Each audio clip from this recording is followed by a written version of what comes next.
Huge crowds gathered in Amritsar yesterday in support of Amritpal Singh and colleagues imprisoned without trial in Dibrugarh jail, now for 11 months.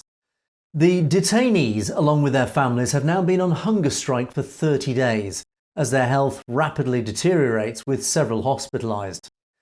Meanwhile, the Indian state, deaf to the pleas of the hunger strikers, have stepped up its hardline stance and, with typical ruthless tactics, mobilised police to arrest and detain Sikh leaders and activists to prevent them attending the mass demonstration. In a move which mirrors several similar tactics designed to quash dissent against the Indian government, democratic organisations the world over are now flashing warnings that Modi's BJP are turning India from a functioning democracy into a neo-fascist state.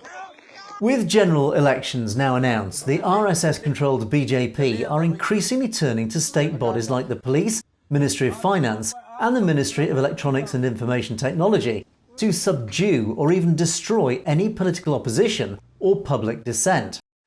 Several high-profile journalists critical of Narendra Modi have found their homes raided and harassed by legal and financial state bodies, whilst many journalists have been arrested or prosecuted over critical reporting. Politicians who have stood up to the BJP have found themselves disqualified or even barred from the legislature, including ongoing attacks on Rahul Gandhi, who dared accuse Modi of corruption and then found himself disqualified as an MP.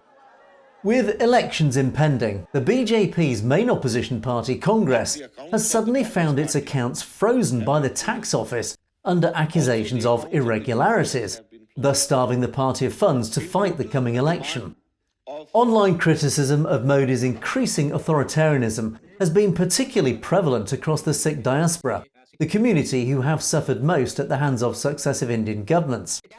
As a result, the community has not just been targeted by the BJP's huge online Hindutva army, but the government itself has once again turned to abusing state ministries and legal instruments to demand social media platforms remove material that has laid bare the growing authoritarian rule Modi's BJP are imposing upon India. In a worrying sign of a government edging towards fascism, the actions of the Indian government over the last few years to quash criticism has been highlighted more and more, not just by human rights organisations, but now more foreign governments are waking up to the threat Modi's India now poses to democratic rule the world over.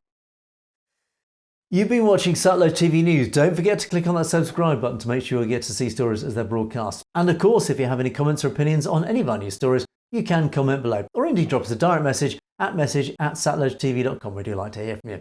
In the meantime, thanks for watching. For Satluj TV News, I'm Angus Scott in London.